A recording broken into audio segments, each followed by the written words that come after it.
on this.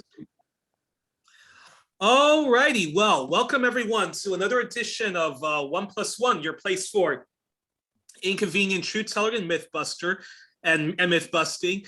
This is another all things Eastern European affairs and history episode.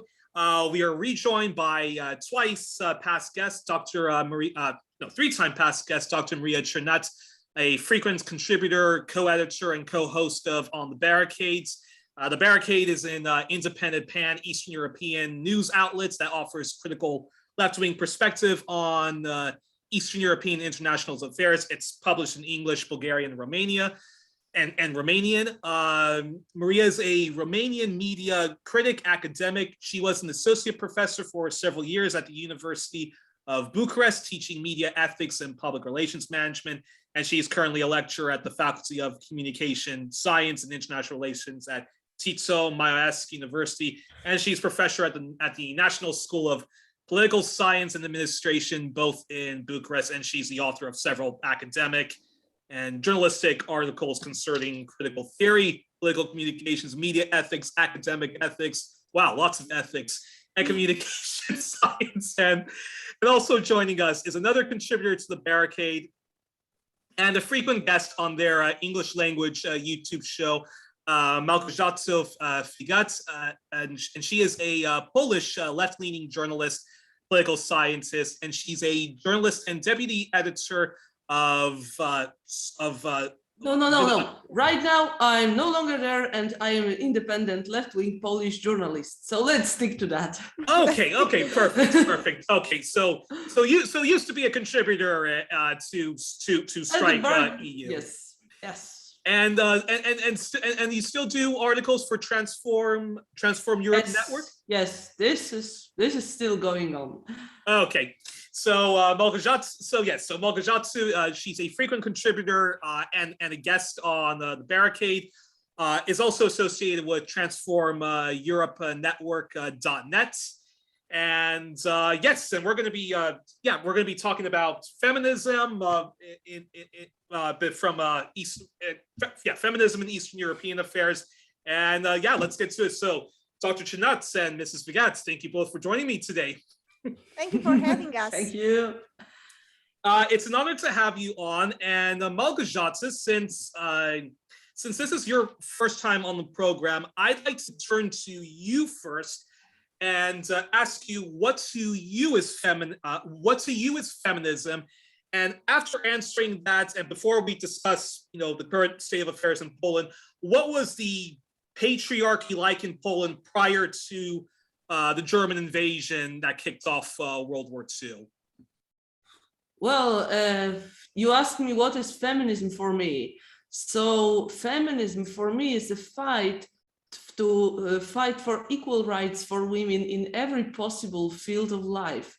It is a fight against discrimination. It is the fight against stereotypes. It is the fight against gender roles that push women to get involved only in family affairs and block them from taking part in public life, politics, and so on. Feminism for me is also affirming all kinds of women's identities as equally valuable as those of men.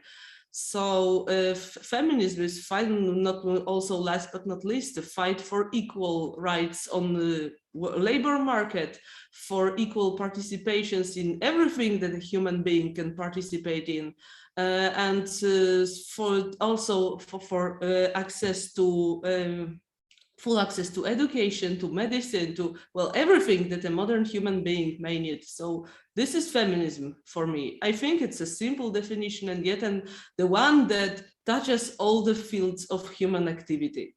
So this is what is feminism, in my opinion.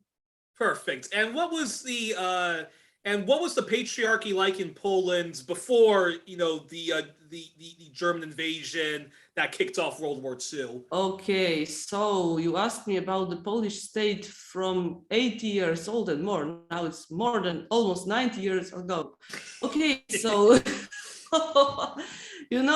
it is funny that it was so long ago, but many things in fact did not change, even if we compare it to today's Poland, or or more precisely, the socialist Poland from after the war tried to change it, and now the counter-revolutionary forces are trying to get us all back to this patriarchal Poland of the 20s and 30s.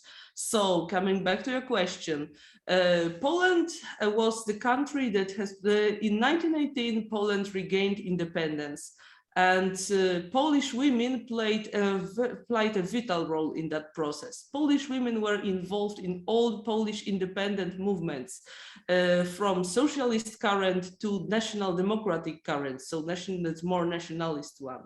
There were peasant women activists, there were city women activists, student women, everything. But it must be credited to Poland that also Polish women were given voting rights quite fast after Poland regained independence. So we were independence from who? From Russia, Germany, and Austria. Which okay, was and Russia when it was under the Tsarist regime. Yes, exactly. Okay. So Polish women were actually able to vote already in the first elections in independent Poland, 1919, and there were first women elected to the parliament too. So we were kind of pioneers in Europe, not only Central Eastern Europe. Wow. Sadly, this achievement was, that was indeed a great achievement, but at the same time, a lot of stereotypes still existed in social life. So women had to struggle constantly to be allowed to speak out in public, to work like men did. Of course, not the least profitable professions like factory workers were open to women from the very beginning. But to be able to exercise more prestigious professions, the women had to fight for all the time.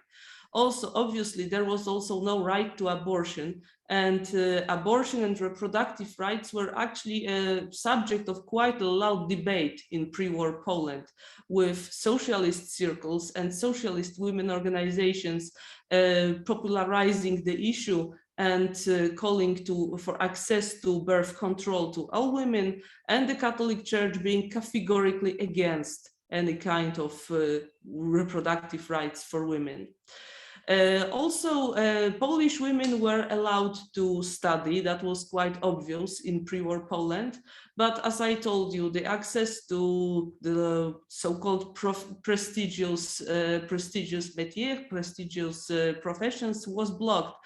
So it really needed a lot of struggle, a lot of determination to see first women in the position of judge, in the position of prosecutor, in the position of a university professor. We actually got all of that before the war, but really these women had to go a very difficult way. Even getting to the police was difficult for women, which is pretty funny, because as I told you, women were also present in armed independent movements before 1918. So a woman carrying a pistol or throwing a grenade at the Tsarist gendarme was really nothing extraordinary when Poland was still not an independent country, but allowing women into the army and police or border guardsmen seemed absolutely, unthinkable for the men after Poland regained independence. In the end, we had actually women in police forces, but it was allowed only for unmarried women on a certain age, and they were mainly welcome in departments like family care or children care departments. Wait, repeat that again. So only unmarried women were allowed to join the police force and doing yes, sort of social care like child care and whatnot. Yes, basically, yes. And I think those are the most important facts you need to know about the patriarchy in pre-war Poland. Just one remark. When Poland fell under Nazi occupation, women again were among the first to engage in resistance movement. and they were again everywhere in the underground, which did not mean that afterward they got their rights for granted. So this is kind of a story that repeats again and again in Poland. So women are brave, women are ready to engage, and then they have to struggle for their rights in peaceful times. And that is a perfect segue then to briefly, who was the feminist of that pre-World War II period that you think that the left should study and commemorate? Okay, there was, it is tough for me now to give one particular name, but I would rather point out to a group of people. Yeah, go ahead. You know that before the Second World War, we had a fairly vivid Polish Socialist Party and a working class movement, and there was a whole group of women struggling for working women's rights together with their male comrades. And there is the whole bunch of Polish feminist and socialist articles, publications, press was left after these brave women. And also it is interesting to have a look at the first 7 women, there were 7 of them, who were elected to Polish parliament in 1919. There was a whole range of political positions, from socialists to so-called People's Party, so the peasant representative, even to a National Democrat. So really there was, but first of all, I would like to point at these socialist feminists of the pre-war times. Interesting, that's very fascinating. And now, how did feminism or gender equality, as some people call it, how did feminism or gender equality fare in Poland during the time of communism / the Cold War? And and who was the feminist of that period that you think women's studies, gender studies, and left-wing folks should check out and commemorate, or the movements that that existed at the time? Okay, before I answer your question, I just wanted to show to everybody here and the viewers a woman who definitely deserves to be remembered and whose name could be butchered if I just spoke it out. This is Justyna Budzińska-Tylicka, one of these socialist feminists I spoke about. Check her out. Fantastic. Well, do, and we'll have to have you back on the program to even discuss her further. Okay, and now could you repeat your question, please? Yes. Wait 1 moment. Yes. How did feminism or gender equality fare in Poland during the time of communism / the Cold War? And who was the feminist of that period that you think students should study and that left-wing folks should check out and commemorate?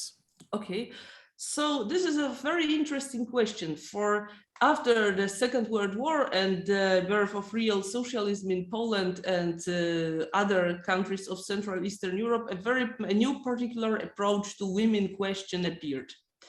It was in theory for Eastern European communists, it was obvious that women's rights are the part of the universal pack of workers' rights.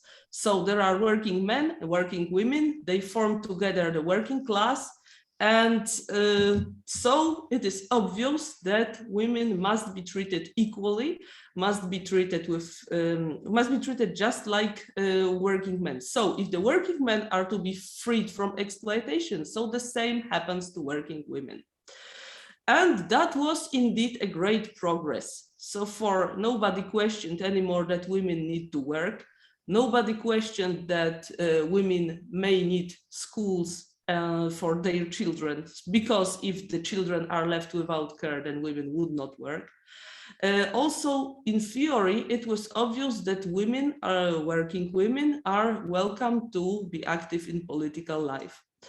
However, at this point, there was some problem between theory and practice in Poland, at least at the beginning.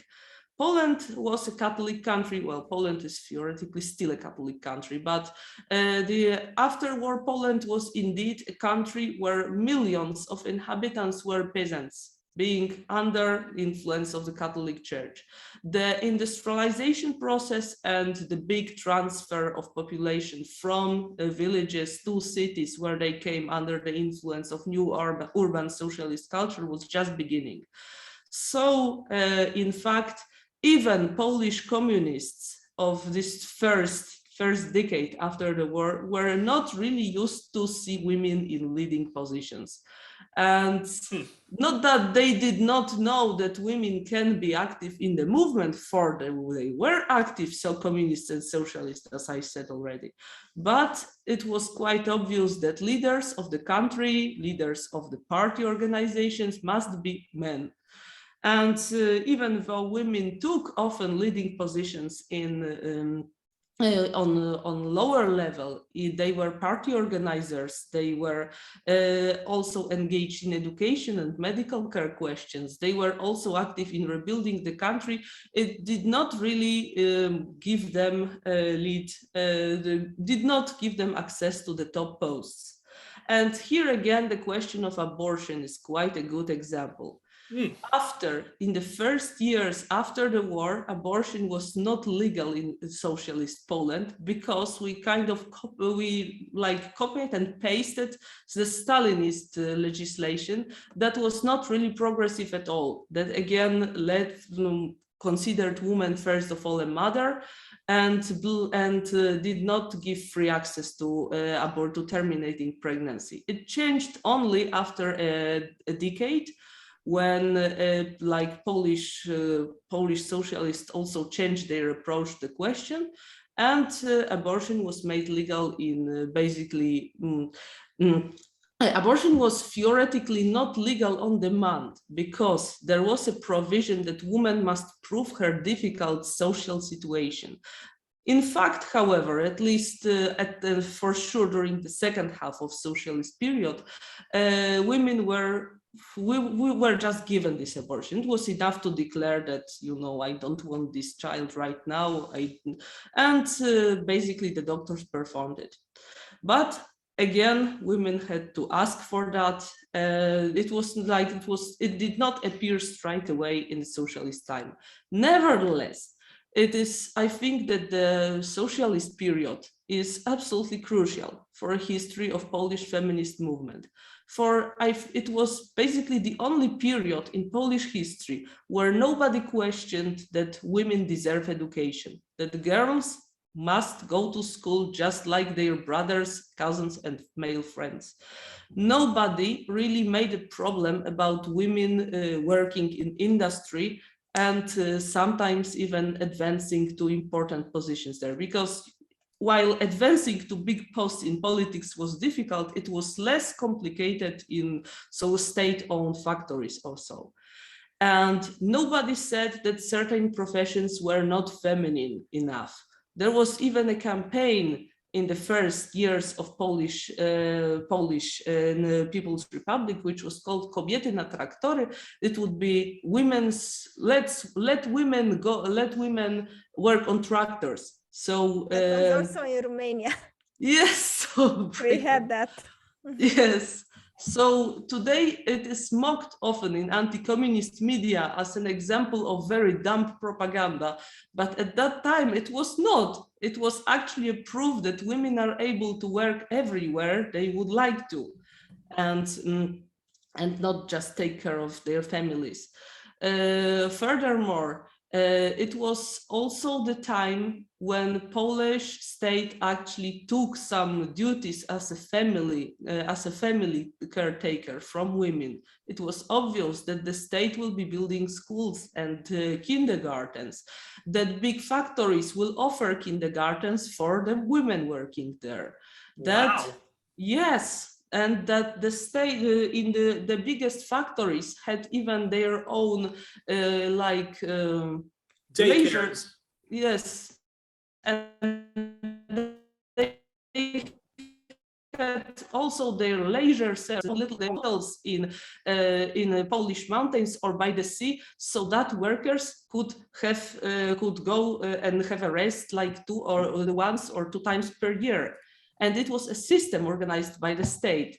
So as you can imagine, women profited greatly from all that, because finally they had a kind of relief when caring about the family and children. Of course, this does not mean that the stereotypes disappeared from day by day. It was still quite obvious for Polish men, sadly, that women are to work, but also to take care of a house. So the concept of housework sharing was virtually impossible in Poland that time. It was obvious that women can work, but then they will take care of their husbands, produce dinners, and wash their clothes, and so on.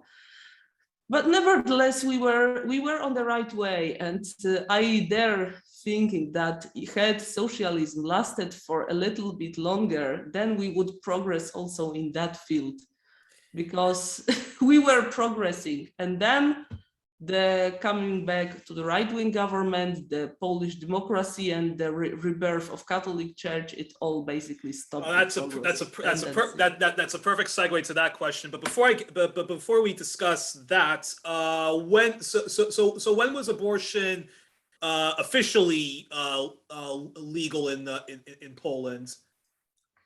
So abortion was made legal. Well, just let me remind the exact year. Wait. So just I'm not mistaken. Oh. Yes, abortion was legal from 1956 on. 1956. Yes, it was legal under certain conditions from 1950, when the pregnancy was the result of a rape or another crime. And in 1954 is what was made legal if the pregnancy was dangerous for women. And from 1956 on, it was legal on demand, in fact. Damn. Eastern Europe more progressive than England and the United States. Even Scandinavian women visited Poland to have an abortion. We had Danish women coming to Poland. We had Swedish women coming to Poland at some period of time, because again, we were pioneers. Our socialist part of the region was ahead the West in this matter. Wow, that is incredible, and that's perfect segue. Sadly, that's unfortunately that's a segue to this question, then, which is what has been the major setbacks for women's rights in Poland since the dawn of disaster capitalism, or as I like to call it, disaster crapitalism, and the endless age of austerity, social aggression, and the rise of far-right politics and competing rival oligarchs and plutocrats in Poland from the 90s onwards. Okay, so as I told you, the restoration of capitalism in Poland was connected to the strengthening of Polish Catholic Church. And indeed, in the 80s, when the Polish People's Republic was still alive, a lot of people looked at the Catholic Church as the place who, protected some civil liberties, like freedom of speech, who supported the poor people, not very numerous at the time, but still. And exactly. Basically a lot of people with higher education also looked to the church as the place who preserved genuine traditions and genuine, the real freedom and equality and so.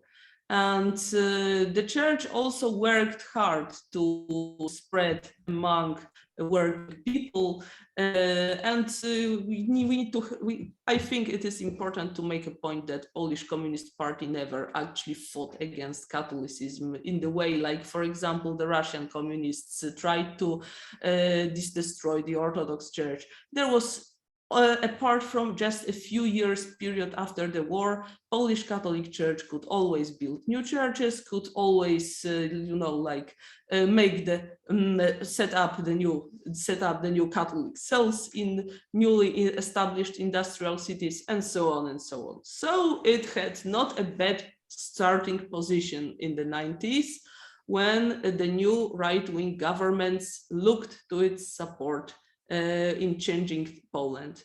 And I can say today, from historical perspective, we see that an assault against women's rights was actually one of the priorities of the Catholic Church, which was quick to forget all this human rights discourse in the 90s as soon as it became one of the pillars of the new order in Poland. Well, so yeah, you guys had Pope John Paul II. may he rot in pieces, but yeah, exactly. Yes. So Polish Church was quick to regain its lands and estates once confiscated by the communists after the war, and it was also quick to attack women's rights. It was immediately said, the priests immediately began preaching that abortion is a murder and that it should be banned in every possible circumstances, including the danger of for a woman's life. When religion classes appeared at schools in the 90s, also the young girls began to hear at schools that abortion is the ultimate evil. And the Pope John Paul II, whom you mentioned, was actually one of the key preachers of this message, because there is a lot of talking about women's role in his writings. And guess what? Women is again a mother and the guardian of home, fire, or whatever it is called. So women are to stay home, give birth to children, and be obedient, modest, and listen to their husbands, and of course never terminate their pregnancies. Also divorce, right? Wasn't he also very much anti-divorce? Yes. Nevertheless, divorce is I think nobody in Poland thinks seriously about forbidding divorces, apart from some really worst Catholic fanatics. But with abortion, the things went fast. In 1993, the abortion was first limited. The new law stipulated that the pregnancy may be terminated only in 3 cases. So if a woman's life is in danger, if the fetus is terminally ill or disfigured or so, or if the pregnancy is a result of a crime.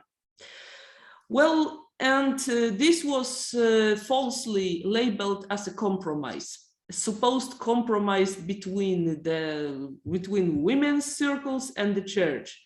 The name compromise was absolutely false from the very beginning, because in fact, when the right-wing parliament was voting on that law, women were protesting already in the streets. Women, a real huge majority in Poland did not want even to touch this abortion issue. Everybody was fine with the law that existed, apart from Catholic fanatics. And then the things only went worse. Theoretically, this law was in force for the next 2 decades, or more than 2 decades. But in fact, it was harder and harder for women actually to get even a legal abortion. So the hospitals, the doctors and the whole hospital started to sign a so-called conscience clause. Yeah. That is a declaration that they would not abort a pregnancy. Theoretically, in such a case, a doctor must point out to another doctor whose conscience is pro-patient, pro-women, and who would perform abortion. In practice, this is not really enforced in Poland.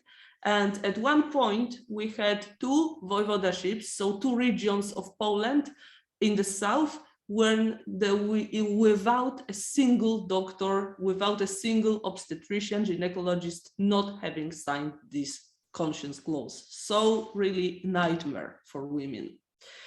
What about and what about gender equality, like payment and so forth? Like has that gone like was the period of communism, even if there were still some institutional sexism, was like gender like pay and stuff like that much better under the communist time compared to this period of endless austerity and far right politics? Without a doubt, there was, as in the communist time, the problem was not the gender gap in payments. The problem was rather that some professions that women were not like that, the professions that required a bigger amount of physical work were better paid.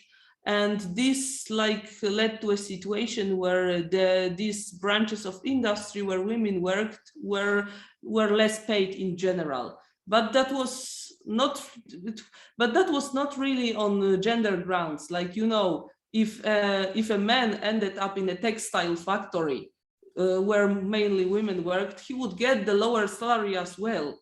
And similar, when there were women in shipping industry, like a very famous Anna Valentinovich, the solidarity movement icon, she was working in the shipyard in Gdańsk, and she received the same salary as her male colleagues. So basically, the problem was not in the gender gap, but rather in the expectations that women will be taking care of their households, even though they were industrial workers as well. So that was the problem. And the real gender gap and discrimination in the labor market, we only discovered that in austerity times. We only discovered that in capitalism, when women began to be asked during job interviews, when are you going to get pregnant? Or do you have children? Or who will be staying with your children when you are out of work? I experienced that myself, looking for a job, being like 22-year-old. I also was asked, I also heard that it was cool that I was unmarried at that time because it means no children and no family obligations. Jesus Christ. So does that mean that your employer would feel they would have much more of an incentive to hire you because you're not married with any kids, even though this is a Catholic fundamentalist society in which it's all about blah blah blah blah blah. We love the family and so forth. But they would rather, if you are going to be, a woman working, you have to be a single woman working, not a working mother.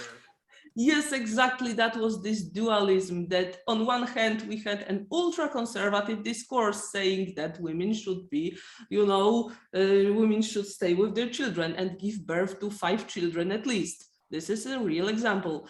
And on the other hand, we had the labor market where it was really not uncommon to hear that hiring a young woman is a risk for employer because she will get pregnant.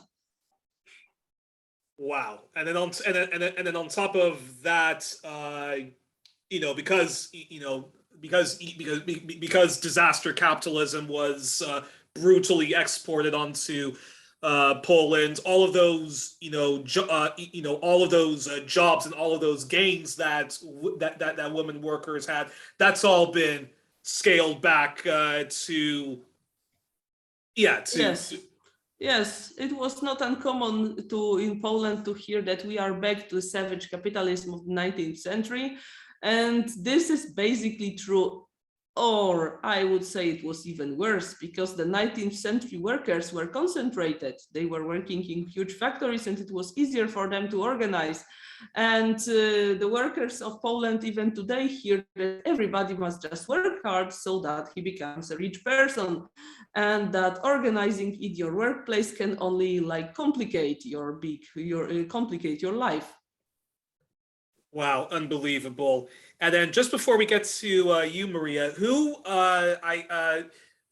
what was the the sort of feminist icon or the feminist movements of during the Cold War and now under disaster capitalism that you think students should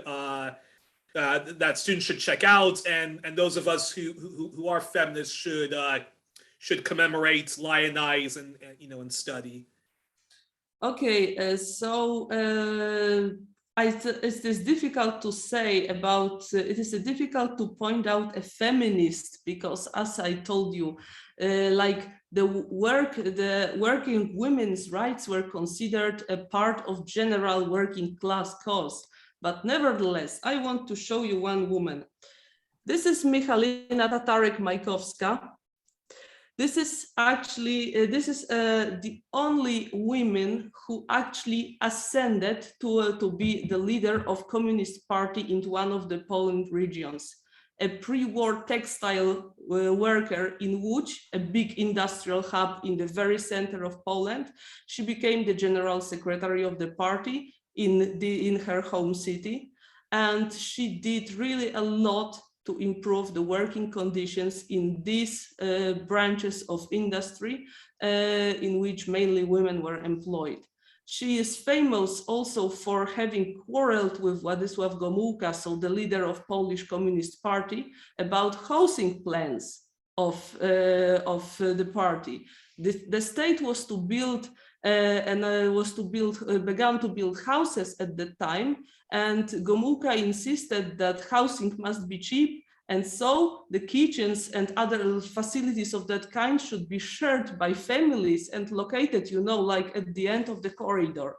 And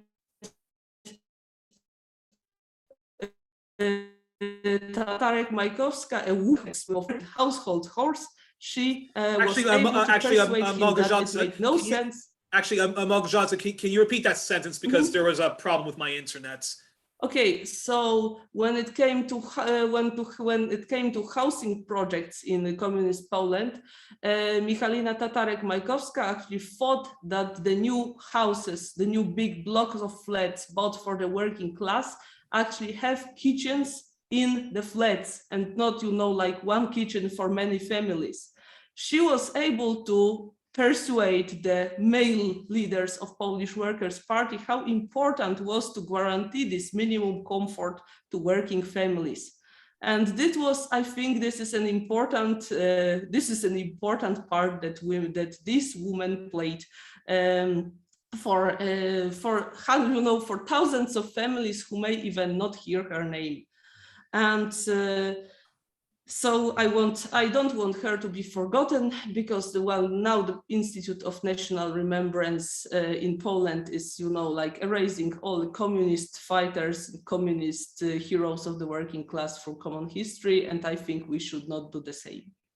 And and before we get to Maria, who are the feminists of today that people should check out, especially those of us outside of Eastern Europe, but who want to, act as solidarity activists for the left in Poland? The feminists of today, I think you should check out the leaders of the Black protest, which then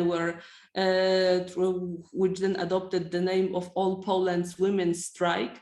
So there are such names as Klementyna Suchanow, who is also the author of a fantastic book on the new conservative international appearing in front of our eyes, on the connections between different ultra-conservative movements in Poland, Europe, and the world. There is Marta Lempart, who led the protests over last years. There are such fantastic social democratic MPs of Poland like Magdalena Biejat or Agnieszka Dziemianowicz, who are also playing an important role during the mass protest of 2020. But I think that what we must need to if you want to see what is the women's movement of today like, the international students should first of all Google the 2020 women protests in Poland itself.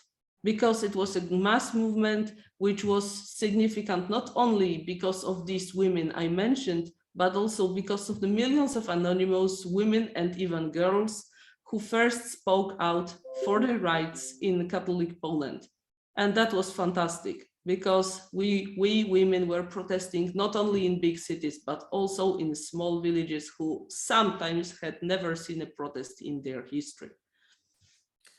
Well, here's hoping that that the left in Poland, a socially liberal and economically, well, I prefer Marxist, but an economically left movement has a huge, hopefully has a huge comeback in Poland, and that's a perfect segue to Maria, and so Maria, so. Now, you tell me, what to you is feminism, and what was the patriarchy like in Romania prior to World War? Prior to World War II and before Romania was under communism with Romanian characteristics. Well, for me, feminism means changing the material conditions of life in a way that would allow men and women to advance their ideals and to fulfill their potential. I don't see feminism just for women, or I see feminism as a class movement, as a movement that guarantees decent working conditions and the ability of each and every one of us to fulfill their ideals in a just society. Now, coming back to the question of patriarchy in Romania, just like Poland, Romania was a rural society. Most of the population lived in the rural area. And unlike Poland, we were even a smaller country, and we became the bigger Romania when the three historical provinces united in 1918. They united two of them in 1859, but then it was only in 1918 that Romania, as we know it today, was finally formed. It was a fight for independence and for the formation of our nation state, Romania. And independence from who? And it was independence from the Ottoman Empire and the Hungarians, the Austro-Hungarian Empire. And those were basically Russia in the east, the Ottoman Empire in the south, and the Austro-Hungarians in the west. And this is why we had three historical provinces, and then they only were able to form the nation state in 1918. Now, coming back to the question of patriarchy before the communist time, there were several, moments. Let me start by the 19th century, because otherwise we will go too far back. It was only then that we finally discussed the beginnings of feminism in Romania, and this is why we have something, we have the background and something to compare it with.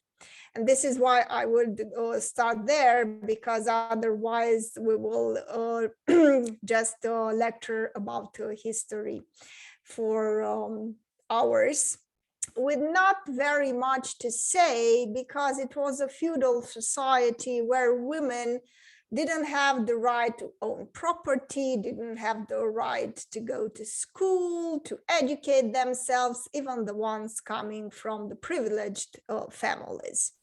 It was in the 1980s that, it was in the 19th century, that a movement advancing the idea of the education for women started to be important. Now we had a very progressive leader, luckily for us, that is Alexandru Ioan Cuza, and he was the one that actually granted women the right to education, and he was progressive. Why do I say that?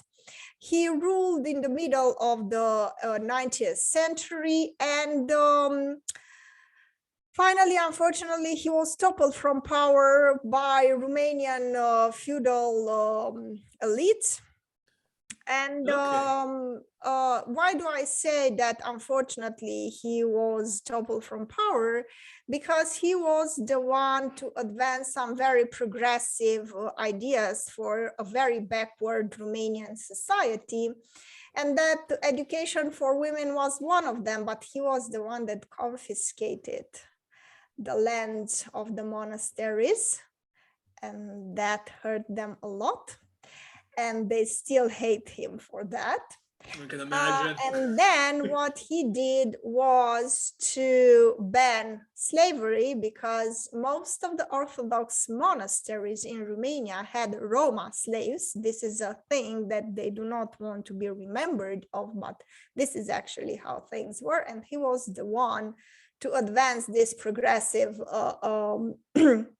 rulings and ideas. Now, the feminist movement started with a lot of important figures that were not necessarily socialist. They were figures that were promoting the idea of education for women, like Constanța Dunca-Șcheau, for example, was the first one, and she was actually presenting in front of Alexandru Iancuza and important members of the Romanian political elites arguments for letting women and allowing women to go to school. Now, their agenda was a little bit, how should I say, they tried to balance conservative ideas and progressive ideas to advance their agenda. And they were saying, we are building now the nation state, and it is for sure that you want educated citizens, where who is to educate the nation if not the mothers? And if you want educated citizens, then you want educated mothers. So the mother has to be educated in order to provide and to offer education for the future citizens. So it was a very, you see, very clever move on their part to advance their agenda. Then there was a very interesting figure, Maria Flechtenmacher, who was an actress and who was also tutoring the elites' children, giving them lessons in piano and French. And she was able to provide for herself, which was very difficult because women were not allowed to work in the 19th century. They were banned from doing so. And this is why, this is one of the reasons why prostitution was so widespread, because that was the only way. Why was prostitution so widespread? Because women were not allowed to work. So that was the only socially acceptable, so to speak, way of gaining money in the 19th century. So Maria Flechtenmacher was an exception, and she formed the first magazine for women. And this is where a very important personality and feminist and Marxist feminists, Sofia Nădejde, started to write. And the life of the magazine Maria Flechtenmacher put forward was very short, because she was not able to reach to the public, unfortunately, because Romania, a lot of people were illiterate, and she had to base her financing campaigns on the goodwill of a very, very conservative society. So she had to somehow promise that she would never question the ideal of the good mother, of the good wife in her magazine, because the elites were extremely conservative, and especially the Romanian Orthodox Church. And then, luckily, a couple, Ioan Nădejde and Sofia Nădejde, started printing a very important Romanian magazine, the Contemporary, as it's called, the Contemporary, and they printed it in Iași, that is a big city in the eastern part of Romania, and they printed it in their house. I have a friend that comes from that area. Yes, so they printed that magazine in their house. Now let me show you, if I have here Sofia Nadezhda, I have, because I edited her, this is her. And she lived a long life from 1856 to 1946, 90 years. So she was extremely prolific. She translated a lot of books. She wrote novels, 1,600 pages of literature containing theater plays, novels, and a lot of articles advancing feminist ideas. This is the book that I co-edited, and I took some of her feminist articles, and I revived them because they were buried in 140 years old magazines in the National Library, and I took them and I made it available for the public. Wow. And let me see, where do I stop share? Okay, because I want to stop share and I don't know where to do this. Yes. Okay, so I also devoted a lot of time in promoting her, and I think it would be great to have her articles translated, because even nowadays, because a special brand of feminism is very popular worldwide and even in our countries, and that is the liberal brand of feminism. And it would be interesting to have her ideas discussed and popularized, because they are very, very interesting even today. So she has this wonderful idea. I will just give you a quote. I mean, there are a lot of quotes. She says that, well, the problem is a class problem. She didn't advocate for the right to vote, because she said we have to advocate first for the right to work and to earn our existence and our dignity. And she said, if we advocate for the right to vote, it will be only for the privileged women in these circumstances, because the right to vote was given only to those who were financially privileged. And she said something like, look, if rich men don't do nothing for poor men, why do you imagine that rich women will do more for poor women? And I think that is something to remember even today. And this is why I said that I think feminism should be about changing the material conditions of life alongside with men and working with men to change the conditions for everybody.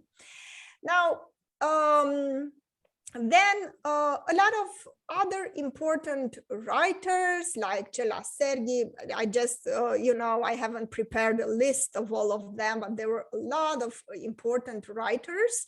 But unfortunately, Sofia Nadezhda was among the very few who were declared feminists and declared socialist feminists, and who advocated for the rights of women from a very militant position.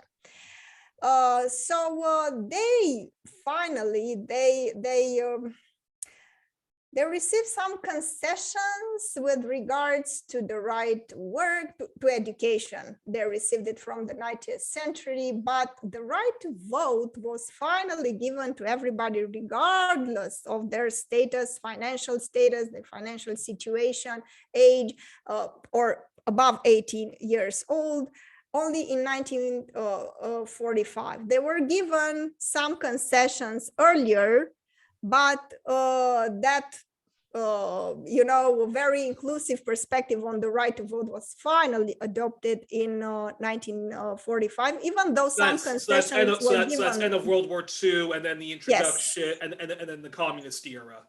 Yes, and they fought long and hard for it. And I told you, there were given, for instance, women that were married and were over 30 years old. So some concessions were made, but the complete, victory in terms of the right. Now, there are some liberal feminists that say that, oh, but this is when the red red dictatorship started, so it didn't matter. So we had the right to vote for real in 1989. Now, coming back a little bit to the communist period to follow the path that Malgorzata did, while it may be true that unfortunately we didn't have a liberal democracy and democratic pluralism as we have today, we had, just like in Poland, this idea that women should be granted maternity leave, that nurseries, schools should be free and should be available for everybody, that healthcare should be free and available for everybody. And after 1945, unfortunately, Romania had almost half of its population illiterate, or those who were literate had only 4 years spent in school, the first 4. So we were very backwards, and luckily the communists changed that, and by the end of the 1970, the rate of illiteracy in Romania dropped to less than 1%. Okay, so it was solved. Then in 1945, only 2% of women gave birth to their children in a hospital, and that also changed for the better. Wow. Yes, we were very poor and very backward. We have to admit that. Rural population extremely poor, and it was one of the most polarized societies where the institution of serfdom persisted long after other Eastern European countries such as Poland, Hungary, and the Czech Republic gave it up. And of course, it was a difference because think about it, the Czechs had like 70% of their population living in urban areas, whereas in Romania, it was almost the situation in reverse. So there were differences. So during the communist times, the material conditions were surely altered. But in terms of fulfilling your own potential, well, that was a little bit difficult because unfortunately the gender roles were never questioned. Women were given access to healthcare, maternity leave, but the idea that it is the mother who has to take care of the children and not to share the responsibilities, and that was never questioned, unfortunately. And things like domestic violence or sexual harassment were never addressed. The communists, especially in Romania, had this very simplistic idea that if you give people a decent job and some money and the way to promote their professional ideals, that will be it. I mean, they will go work together happily in the factory and everything related to gender-based violence will just disappear. And it was not always so. And why was it? Because in 1966, Ceausescu and the communist ruling, the Communist Party decided that we have to make Romania great, right? So it seems like this is an idea that comes back to haunt us from time to time. Now, their idea of making Romania great was the following. That was when they outlawed abortion and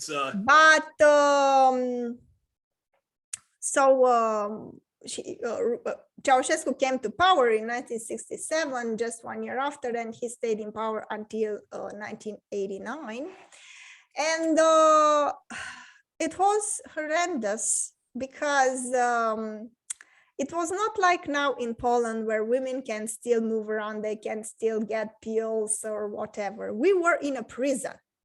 We weren't allowed to leave the country. We weren't allowed to receive gifts from outside. Even our personal letters were opened by the security apparatus. Wow. We were and there were no contraception methods. They were banned. The contraception methods were banned, and it went even further. the violence against women was horrendous in a way. The security apparatus went after women and doctors. And for instance, if a woman had a back alley abortion and she ended up in a hospital, then the police officers and the ones investigating cases like this would come to her bed and say, if you don't tell us who did this to you, we are going to let you bleed to death. It was that sadistic. And then they would also line up women in factories like cows just to give them forced gynecological, checkups to see if they are pregnant or not. So it was the gender-based violence against women was incredible. Now, of course, just like Malgorzata said, they benefited a lot from being able to enter the labor market. And also they had this campaign of women working in male-dominated professions. I think it was women on bulldozers in Romania or tractors or things like that. We had that campaign. And of course, they benefited from that a lot. I mean, even today, Romania and Bulgaria ranked #1 in the percentage of women in STEMs, that is hard science related jobs, because So even with the reactionary austerity, and far right politics, women in your country in Bulgaria are a lot in science, math, and whatnot. Yes, that is very good, wow. I would say. Yes. And we had that. Even my sister is an engineer, and the engineer was a dream job for every girl. I mean, it was something common to dream to become an engineer and work in a factory. And so for us, it was the story in reverse. I mean, unfortunately, it was only us and Albanians that banned abortions during communist time. And it was after 1989 that they started legalizing abortions. And of course, the situation now is pretty bleak in a way that just using the methods that Malgorzata described, they are going into the hospitals and convincing doctors not to perform abortions. The doctors are a demoralized profession and they ask for money to do so. And if you don't have enough money, then you don't get an abortion, and they make you come to their private clinic where you have to pay a lot for it. So it's pretty much access to reproductive rights in Romania is difficult, but they don't have the guts after what we experience. They still don't have the guts to go in a full-fledged campaign against abortions, because there are still women who remember what it was like. I mean, they traumatized generations. And what we ended up with were thousands, if not hundreds of thousands of children in orphanages. We published at the Barricade the confessions of a psychologist that worked in such an orphanage. And it was for disabled children. I urge the viewers to go check it up. Her name is Doina Popescu, and she wrote about what it was like for them in that orphanage and what horrible things happened there. And I think this is a lesson. This is a lesson. So the unwanted kids were abused. Were abused, they were not well fed, they were beaten up. It's just horrible. And I think not a lot of research, unfortunately, was done to show the world that this is a thing that you do not want to repeat. I mean, for me to see Poland going to the same path is just mind-blowing, because I know what it meant for the women in Romania. They traumatized generations. I mean, every woman would think, oh, I don't want to get pregnant. And their whole intimate life was destroyed by this very sadistic politics. And I told you it was even worse than Poland today, because we were basically in a prison and the security apparatus was very, very, how should I say, very powerful. And to see other countries discussing these ideas, I mean, you see, this is why a lot of research should be conducted, and it should be conducted on with interviews with women. We have only one, unfortunately, because I applied for and I wrote an application wanting to interview these women. We have one or two initiatives, you know. We have one PhD thesis written by a woman, but it is in French. It isn't even translated in Romanian. So we have a researcher who conducted interviews with these women and what it meant for them. And we have the Decree Journal, this is how it's called, where they have confessions of women who were traumatized by what happened there. And I think not a lot has been done. Maybe, you know, a joint feminist movement or organization would take up the confessions and bring it to the public just to see what are the consequences, because we've been there, we've done that. Don't we ever learn? Yeah. And that was it. And unfortunately, after 1989, because I suppose this is the next question, what happened was that it was such a reaction against everything that had happened under Ceausescu that unfortunately the brand of feminism that managed to conquer the public arena was the liberal feminism, and an important personality is Mihaela Miroiu. I will go back to the personality during Ceausescu's time, but Mihaela Miroiu is one of the founding mothers of the feminist movement after 1989. Daniela Rovența Frumușani, also she was my teacher, Daniela Rovența Frumușani, and Laura Grunberg. But Mihaela Miroiu is famous because she's very outspoken and she is well known. And while she's presenting, as I told you, a very pro-capitalist, pro-liberal form of feminism, she was the one to introduce gender studies in Romanian universities. She wrote a lot of books, and she was the one to advocate for this issue. Now, coming back to the personality. She introduced that during the communist period, or no, after 1989. No.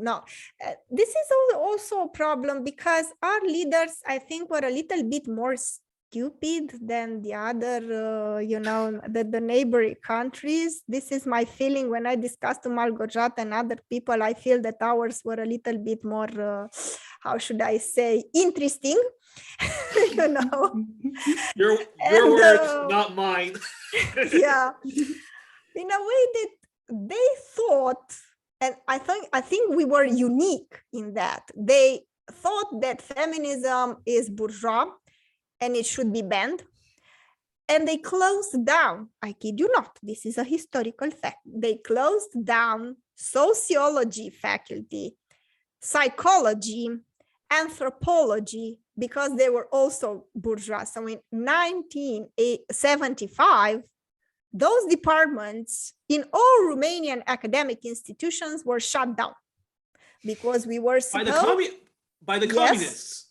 Things like sociology. We were supposed to promote science and only science, like exact science, like mathematics, biology, chemistry. We don't need that bourgeois, you know, discussions. And we will teach only Karl Marx and that Nicolae Ceausescu speeches, and that would be enough. Because things were clear, right? What is there to discuss? If you wanted to know what the truth is, you would look to Nicolae Ceausescu speeches. You knew. So why do we need philosophy for? Why? I mean, you just shut it down. Why do we need sociology or anthropology or psychology for that matter? Since do we need psychology when we are so happy workers in Romanian factories, I mean, and well-rounded personalities. I mean, I kid you not. Wow, unbelievable. It was, I told you that ours were special. And I could see when I wrote communism with Romanian characteristics. Let me tell you that it was something else. And I realized that ours were special when I read a very interesting book, an extensive book on what happened to sociology in the ex-Soviet bloc, and especially in Eastern Europe. And I was quite impressed to see the Polish sociological school and how serious those people were. I mean, they even had a project to advance and to encourage people from a very modest background, financially not privileged at all, to come to the university. But they didn't do it like in Romania, like take the doorman and make him a dean. That was not their style, you know. This was our style. I mean, promoting somebody from being the doorman in the university to being the dean next day. This is not the way to go, of course, because you're not promoting them. You're just, this is a sham. This is not, you know, something real. And what they did, for instance, in Poland, they had a year where they would prepare those people who came from a modest background. They encouraged them to come to university, but then they would spend a year, 8 hours per day, teaching intensively to those people to make them catch up with the rest. So this is what I call an intelligent politics, where you actually help people catch up. You don't take somebody from the street who spent 2 years in school and then you make him a lecturer the next day, because he seems to be, you know, pro-communist party, pro-Romanian communist party. Right. So follow-up question that I have to ask is feminism in Romania, when we talk about the communist period, is it safe to say that well, obviously it was still very much a patriarchal society, but the little fragile gains that were given to women were a big improvement compared to what it was 19th century before, you know, World War II. But at the same time, it's a mixed bag because, you know, because you don't have the reproductive freedoms of a Poland and not only that, you don't have reproductive freedom, you have state violence, gender state violence.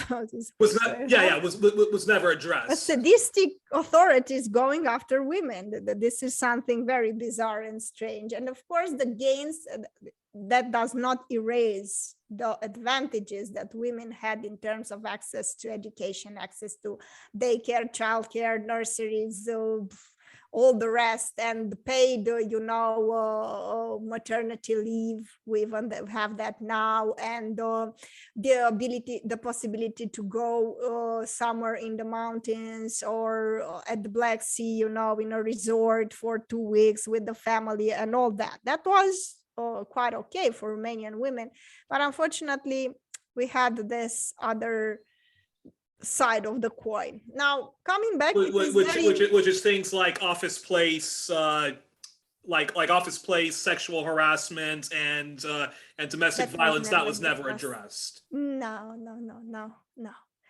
And also, I want to insist on a very interesting personality here, that is Ana Pauker.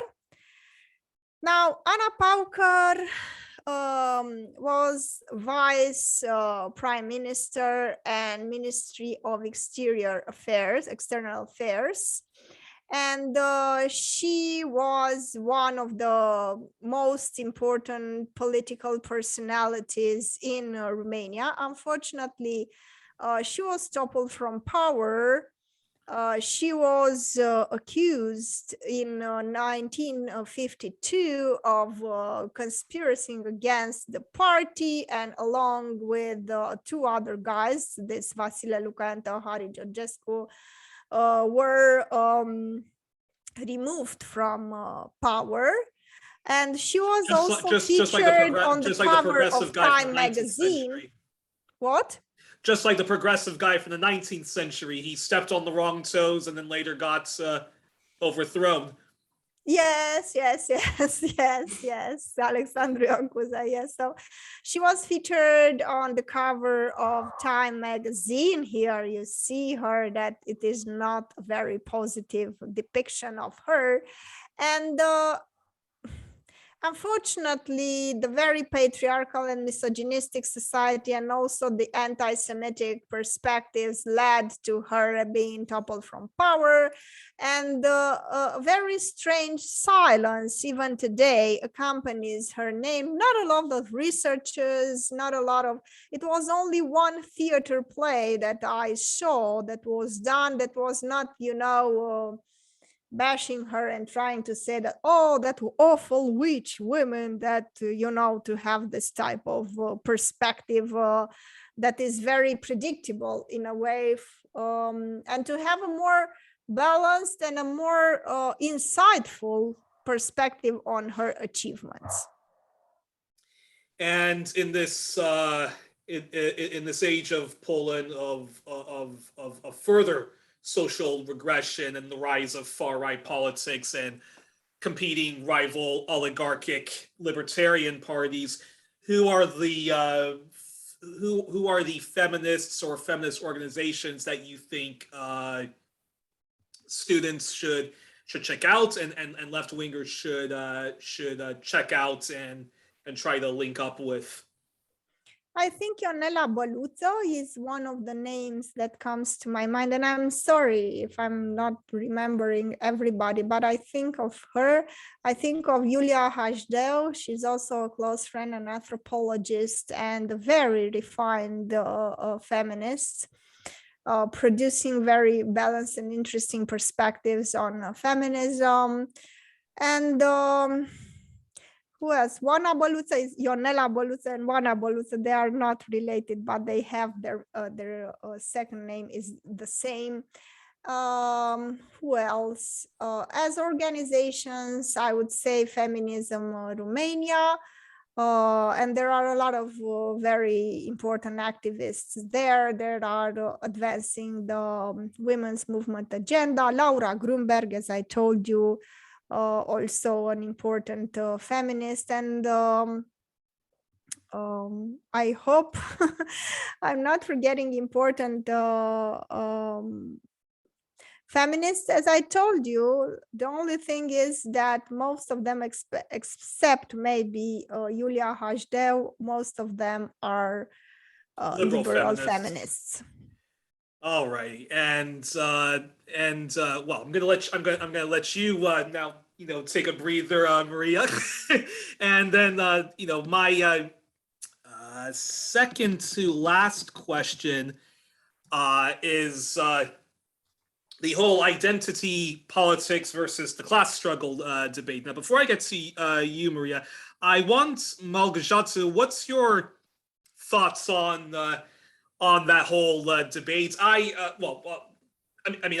made it very clear that I don't like that whole identity politics versus the class struggle debate. I don't think it should be one over the other. I think we can kill a lot of injustices with one stone or one semi-automatic gun. But where do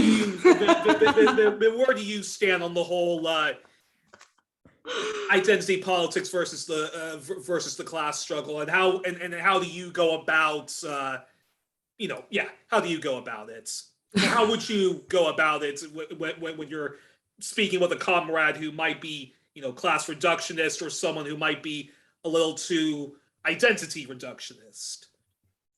Oh, well, in fact, our Polish and more generally Central European history brings a lot of examples of everything's fine, on how even the most consistent class politics is somehow incomplete without addressing gender issues, or without the questions of,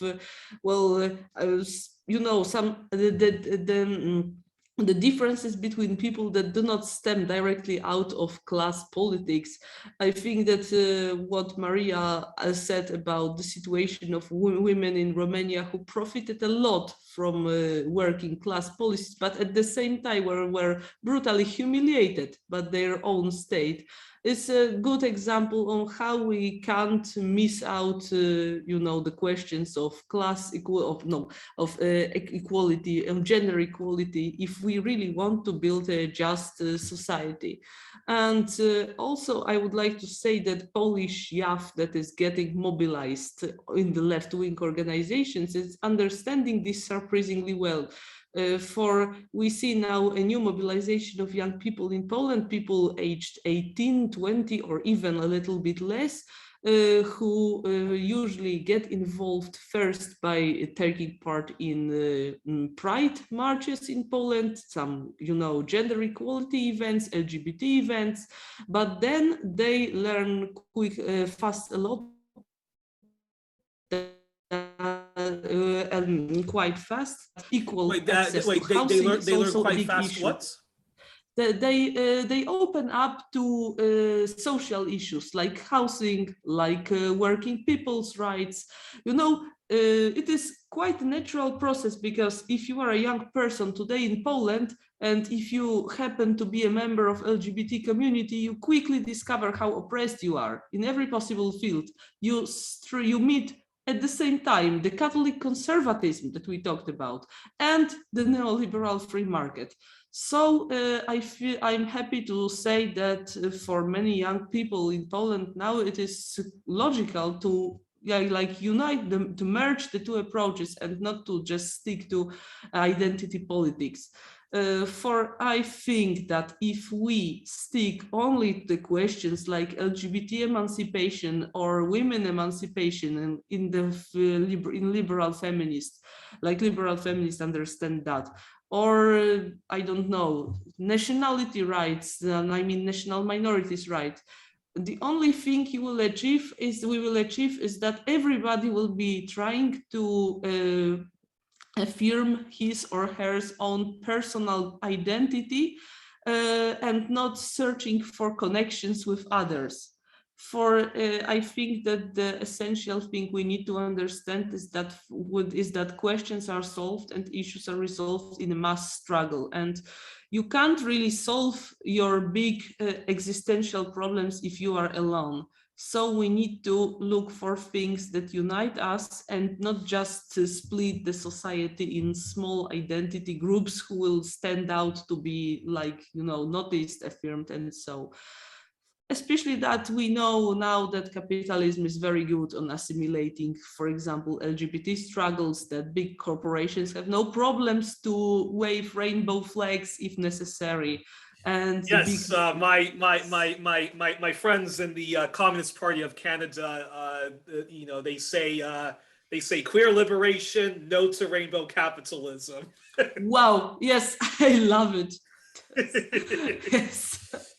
Okay, interesting. All right, so sounds like there are some optimistic developments happening in Poland, despite the awful state of affairs with the the far right. But then yes.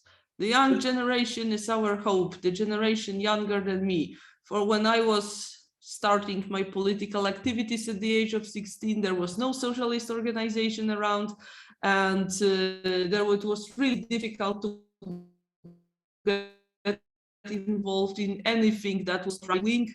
And today, when a young person wants to get involved, there are social democratic groups, there are even more radical groups. Sometimes, of course, they all have their flaws, but something is going on. And what is significant, if we are talking about women, yes, I think it's very important. There is a huge gap in political positions between young men and young women in Poland. And more general, I would say even between men and women up to the age of 40. For Polish women tend to be more, I'd say, open-minded. They tend to be more interested in concepts like egalitarian society. They tend to be more interested in climate crisis questions. And yes, and Even now, when the refugees appeared in Poland, women are also the first to organize help, mutual help. So it seems that for a big part of Polish women, sisterhood and the conception of mutual support is not an empty slogan. While unfortunately Polish young men tend to be attracted by nationalist parties, the Poland strong parties, and these all kinds of militarized discourse. Wow, that's the violence masculinity right there. Now, Maria, before you answer this question, I had this statement sort of written now, because I know in the identity politics versus class struggle debates. Now, Maria, I think you tend to sort of lean more towards the class struggle, but actually, the reason why I often ask guests that question, where do you stand on the identity politics versus the class struggle debates? And I've become more outspoken against the sort of class, the people who advocate, the class struggle. It was actually our conversation, our second interview, where I actually was saying, yes, the Romanian left and the Eastern European left actually should, sort of put aside, queer liberation, feminism, and so forth, and talk more about the class, because that's what unite us.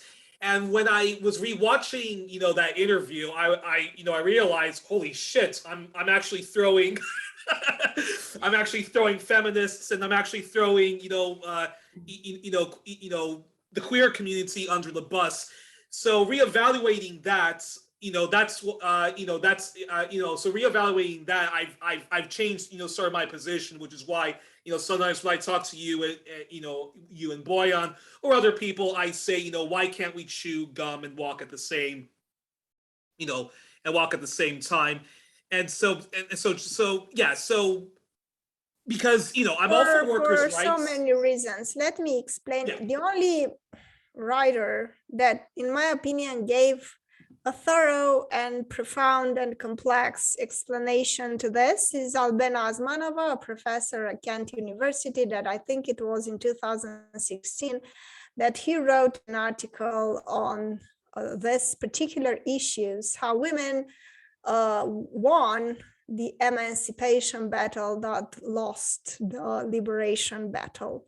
And she explains it the following way. She says there are 3 levels of oppression. Level A, Group A oppresses Group B. Men, in our situation, oppress women. That is the first level that she calls relational. It's a relation between Group A and Group B. Then there's a second level, the systemic one, the one that actually puts men and women in separate boxes and makes and enables the public discourses, the laws, everything that enables this system, okay? That is a little bit more subtle, and it has to do with our own stereotypes and our own beliefs and our mentality and all the things that are not, so visible, that this is what enables the whole system to function like that. And then there's a third level that is institutional, and these are the institutions of that patriarchal system that also enable this. Now, the problem with identitarian perspective is that we focus on our battle only on the relational level, that is, competing with men for their equal right to be employed. But at the same time, and this is subtle, but I think this is very interesting, because while you fight so hard to enter a very exploitative job market, you may gain for yourself as women, but you reinforce the system because you're fighting for equal share of inequality and for the equal right to exploitation. And the feminist movement should be about changing society for everybody. As Albena Asmanova says, we should, she compares this, this is how I understand, this is like a prison, you know, the society is like a prison, and you have to escape your cell where you are there with your abuser, and then to escape the whole of the society, you know. And she says we should change society and drag men with us. We should be, instead of fighting with them for the right to be exploited in a very, very unjust society and job market, we should change. And feminism should function as an element of change for the whole of the society, for everybody. And in solidarity with men, we should change the whole system. Because otherwise, what seems to be emancipation is actually reinforcing the system. And let me explain one of the grotesque consequences of that. Okay. In Romania right now, the problem, and there were a feminist was asked the following question.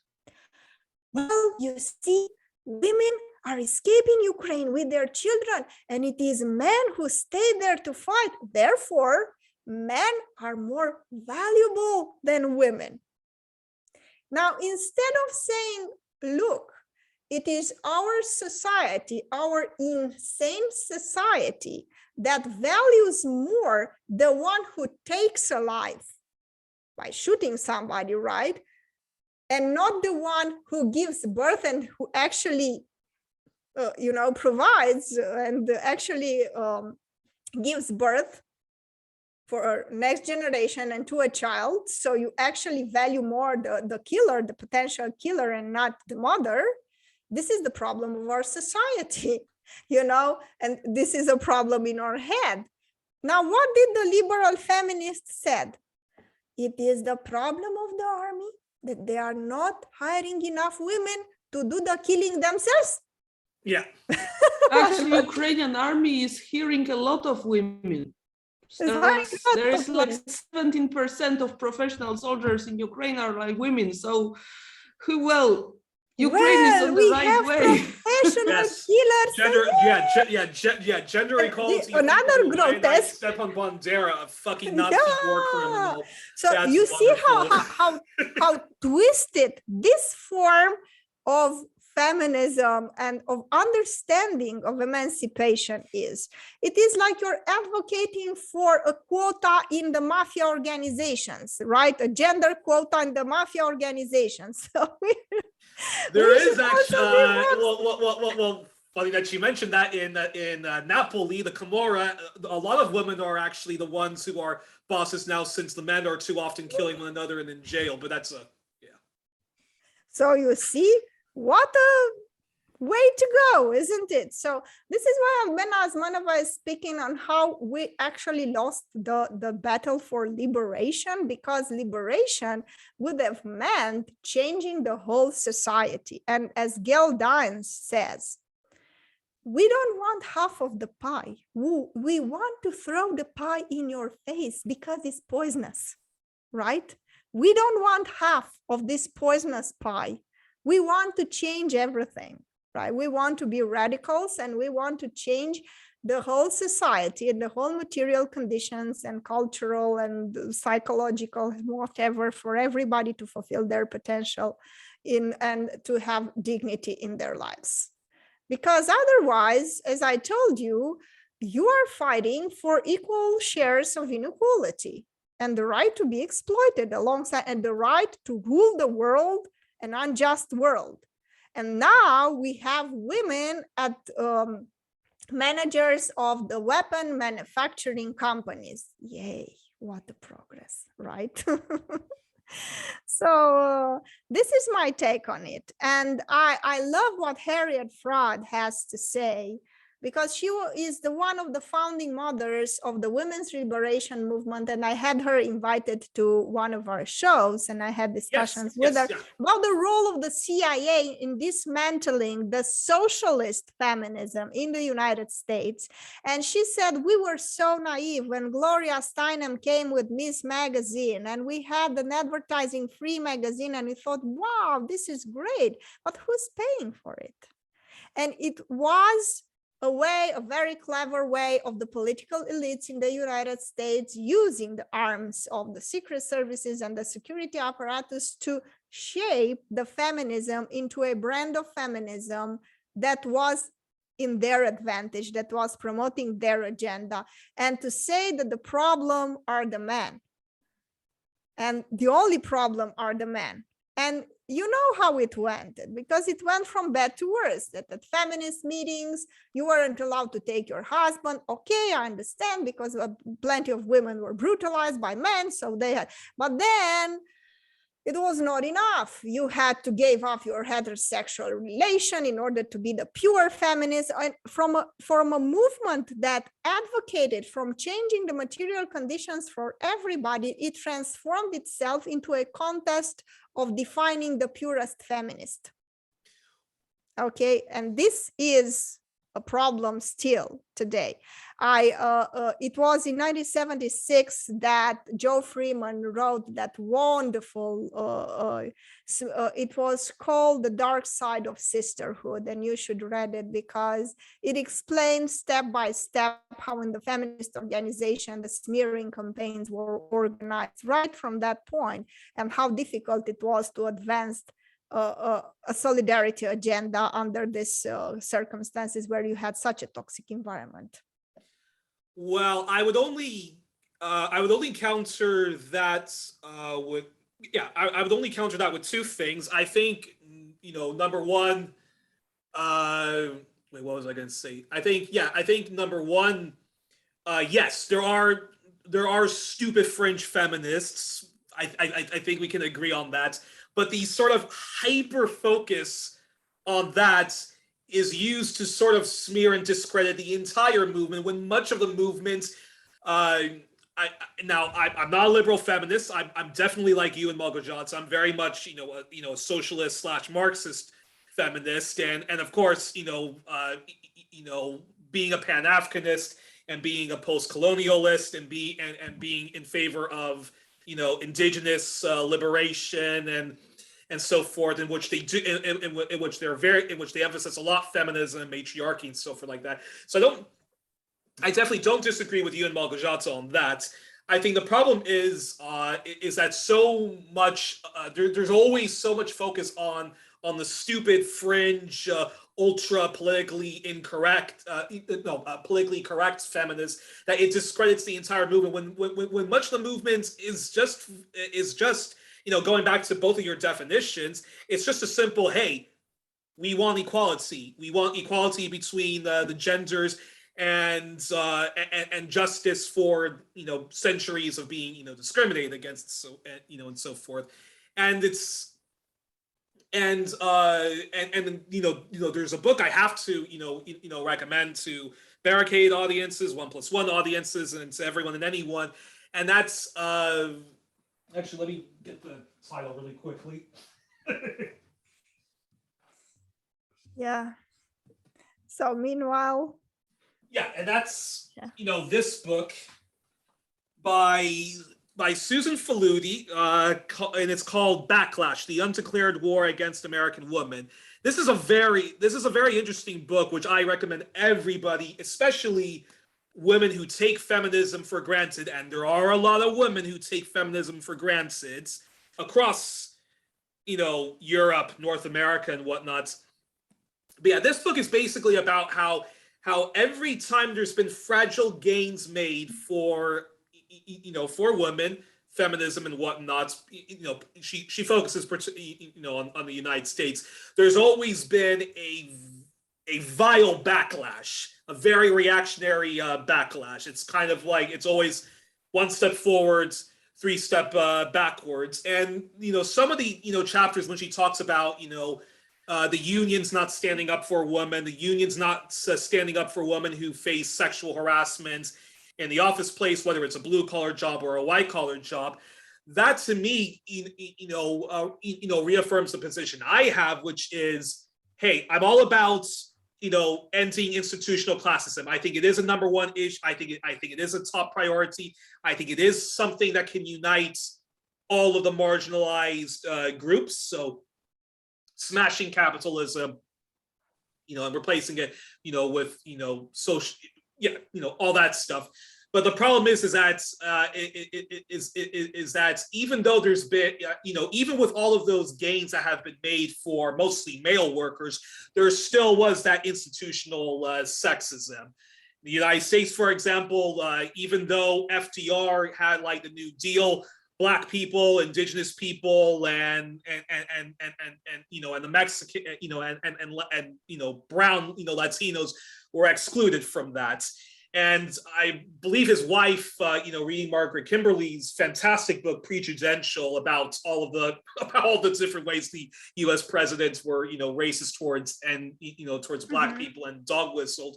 Eleanor Roosevelt, who's often lionized as a feminist and whatnot, she wrote a very awful, condescending article in which she says, if I was a Negro, I would be happy with my lot. If I was a Negro, I would just focus on, the class, the issue of class. And then once we deal with that, racism will be eliminated. And we know that that's that's bullshit. Like, we know that that's, bullshit. And then the last thing, I'll say, and you both can respond to it, as we wrap this up. Like a lot of days, nowadays, when I hear people say, when I hear people bitterly complaining, and these are often, white Marxists, often white male cisgender Marxists, when I hear them, complain about, oh, I'm tired of identity politics. Oh, I'm tired of identity politics. We should be talking about the class struggle, the class struggle, the class struggle. For me, a lot of that is basically a code for, I don't want to talk about patriarchy. I don't want to talk about white supremacy. I don't want to talk about, justice for indigenous people and, and ending heteronormativity. Yes. So I would like to push back a little bit on that. I always, when I heard people saying something like this, even our dear friend Boyan or others, I would suspect them. He's probably somewhere deep down, he has some misogynistic ideas or something. No, some do. Some do. Hey, some do. You know what I some think? Really do. Some really do have transphobic blind spots or sexist blind spots, racist blind spots. Don't make me go there. But the problem is, I think what they are tired of is to discuss in a framework that the capitalist society and the CIA designed for us.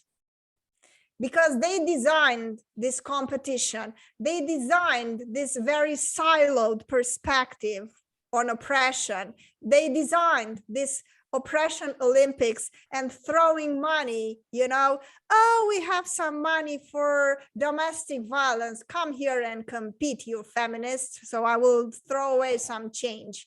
This is the framework that basically destroy, and you have the material conditions for disaster because you have organizations competing over and over again for money to solve their causes and to help women. And this is a framework, a material framework that makes it impossible to discuss a broader movement that would change things for the better for everybody. When you only try to find differences and to exploit those differences to write yet another application to win some money, this is the way for disaster. And I think what they're saying, of course, there are a lot of misogynistic people and backward mentality. And I know all that. I mean, I live in Romania, come on.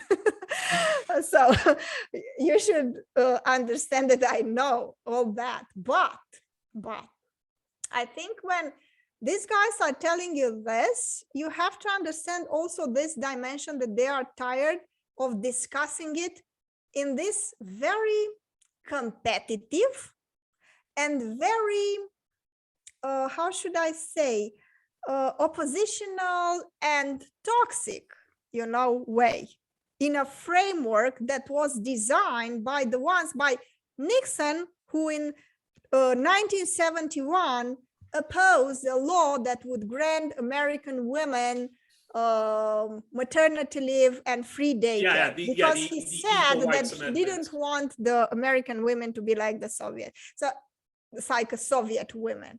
So this is what I think what we need now is discourses that would not throw us into the situation where we accuse each other. I accuse you that you are a misogynist, and you can accuse me that I am a racist. So we can go on forever and be at each other's throats like for hours. And we need ways of discussing. And I would say this, Barbara Smith, who helped coin the term identity politics, voted for this guy Sanders, right? For the Vermont senator, Bernie, right? yeah, Bernie Sanders. Bernie Sanders, and she said in an intervention at Amy Goodman and in a Guardian article that we need solidarity and alliances. And if we don't listen to her, I mean, come on. But solidarity goes both ways. But I would just say that solidarity also goes both ways. And when trans people are under attack, the response should be that we stand in solidarity with them, not, oh fuck, here goes another identity politics, who gives a shit, which unfortunately, which a lot of white male cisgender Marxists do. And when there is a Black Lives Matter protest, people like Paul Emberby and George Galloway should be in solidarity with them, not complain about them. Oh, they don't want to wave the Union Jack, and why are they tearing down statues and so forth. And I love the World Socialist website, but when they were denouncing people who were tearing down statues of George Washington and the founding fathers, who Glenn Ford called those miserable sons of a bitches, that for me, that is why, unfortunately, we have separate movements. Like we have a Black movement, where we have a feminist movement, or we have a queer rights movement. The reason why I think we have all that is because there are, unfortunately, a lot of people, mostly white, male, cisgender, socialist Marxists, who just don't want to practice what they preach, which is solidarity and all that stuff.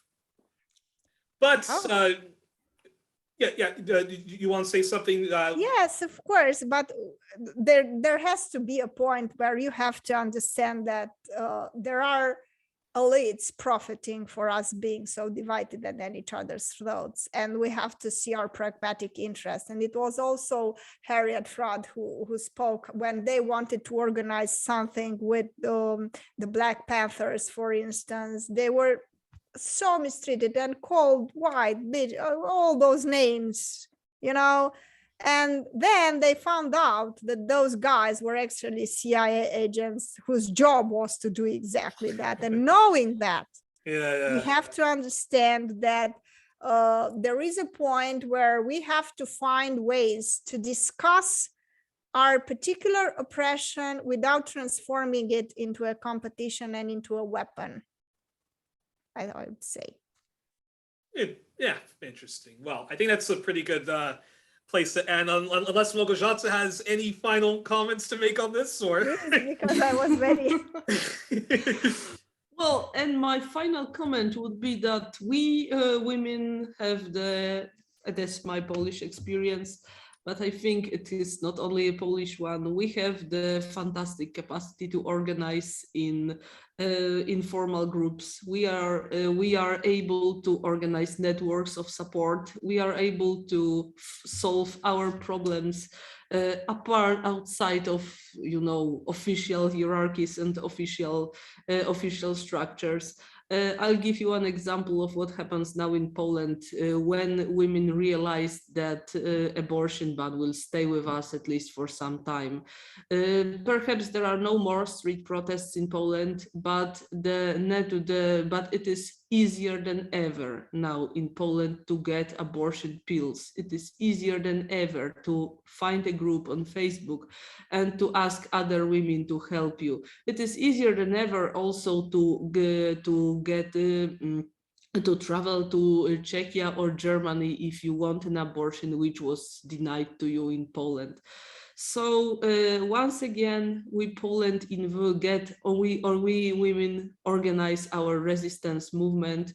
And the problem will be then to translate it into political force and to make our voice finally heard, so that we are not pushed to some second or third place. Because I told you earlier about Polish women fighting for independence and then in the anti-fascist resistance. The story was always the same. Polish women showed examples of bravery and self-sacrifice, and then they heard that the women issue is a secondary issue. Women problems are kind of less important problems. The key concepts are like independence, then socialism, then capitalism. Well, it is now perhaps time that we raise our voices, and we see that we are great at informal networking, but sometimes it is not just not enough. We need to transform the world. We need to transform societies. And I absolutely love this metaphor that Maria brought today, that we do not need the half of the poisonous cake. We do not need to get our portion of exploitation. We just need to build a system for everybody where the exploitation will no longer be our common fate. Women's liberation, not female capitalism. Queer liberation, not rainbow capitalism. I think we can repeat the same thing with all of the other marginalized groups. Well, Malgorzata, normally I would have ended the show with the questionnaire done by James Lipton, but I think it's going to be too long if we do that. So I'm going to have to invite you another time. I definitely want to invite you another time to discuss Polish affairs. And you're gonna and I'll honor you with that questionnaire done by James Lipton. But I think this is a perfect place to end. So we were joined on this edition of 1+1, a very special edition talking about feminism and the struggle for equality in Eastern Europe, particularly Romania and Poland. And folks, yes, please check out the Barricade. They have an English website. And if you're from Romania and Bulgaria, they have a Romanian and Bulgarian one that people should also check out, and do become a Patreon to them. Donate generously. I think it'll be money well spent. And Maria, thank you so much for coming here today. Małgorzata, thank you so much for coming on. It was nice to finally talk to you voice to voice, and let's hope one of these days, hopefully before climate change destroys us or nuclear war devours all of us, that we do have women's liberation, queer liberation, indigenous people get their land back and the right to nationhood, and let's just hope that all these isms get vanquished. So thank you very much, and really appreciate it. Thank you. Thanks.